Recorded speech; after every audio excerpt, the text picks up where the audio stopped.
నేను ఈరోజు శ్రీకాకుళం జిల్లా కోర్మ గ్రామానికి వచ్చాను. ఆల్రెడీ కోర్మ గ్రామం ప్రపంచవ్యాప్తంగా కూడా ప్రసిద్ధికి ఎక్కింది. విద్యుత్ వినియోగం లేకుండా, ఆధునిక పోకడలకు ఏవీ లేకుండా వైదికతో నివసిస్తున్న గ్రామంగా చెప్పుకోవచ్చు. అలాంటి గ్రామంలో ఓ ఇంటిని వెళ్దాం. ఈ ఇళ్లలో కరెంట్ ఉండదు, నేటి అధునాతన సదుపాయాలు ఏవి ఉండవు.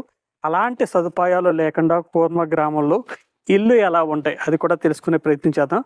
ప్రస్తుతం వర్షాకాలం అయినప్పటికీ ఉష్ణోగ్రత చాలా ఎక్కువగా ఉంది. 5 నిమిషాలు బయట ఉంటేనే గట్టిగా చెమటలు పడుతున్న పరిస్థితి. ఈ నేపథ్యంలో కోర్మ గ్రామంలోనూ ఇంటికి వెళ్దాం.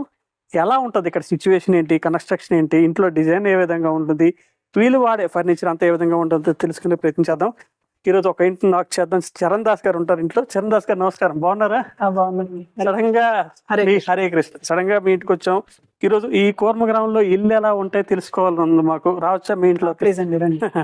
మనం ఇంటికి వచ్చేసాం. చూడొచ్చు, మామూలుగా మనం ఎక్కడ చూసినా ఏదో ఫ్లోరింగ్ కనిపిస్తూ ఉంటుంది, కానీ ఇక్కడ మాత్రం మనకి రాగానే ఆవు పేడతో అలికిన మట్టి గొచ్చు అంటారు, గొచ్చు కనిపిస్తుంది. ఏంటి సార్ ఇక్కడ డిజైన్ ఏంటి, ఎప్పుడు ఇది డిజైన్, ఈ ప్యాటర్న్ ఏంటి, ఎలా డిజైన్ చేసుకున్నారు ఇవన్నీ?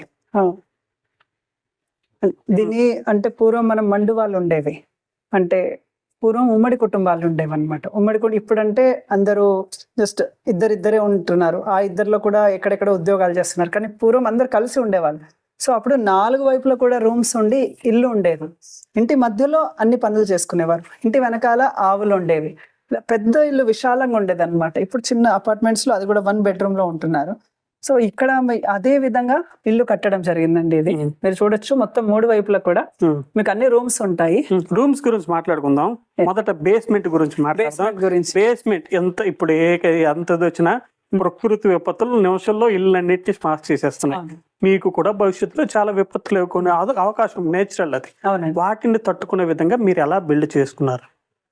ఓకే, ఒకటి ఏంటంటే ఎక్కువ ఆధునిక ఖర్చు ఉపయోగించకుండా తక్కువ ఖర్చుతోటి తయారు చేసుకుంటున్నాము.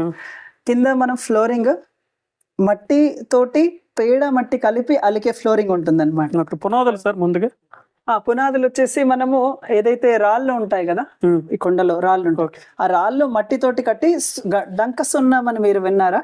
అంటే ఎలా అంటే ఇసుక ఇంకా సున్నము, దాంట్లో బెల్లము, కరక్కాయ, గుగ్గిలము, మినపప్పు ఇవన్నీ కూడా వేసి మిక్స్ చేస్తాం అన్నమాట. మిక్స్ చేస్తే అది సిమెంట్ ఎట్లా ఉంటుందో అదే విధంగా. అంటే పూర్వం కట్టడాలు అదే ఉంటాయి. అంటే ఇప్పుడు ఉదాహరణకి ఇప్పుడు హైదరాబాద్ లో చార్మినార్ ఉంది, అదంతా కూడా బెల్లం వీటితోటే కట్టింది. ఎక్కువ కాలం ఉంటుంది.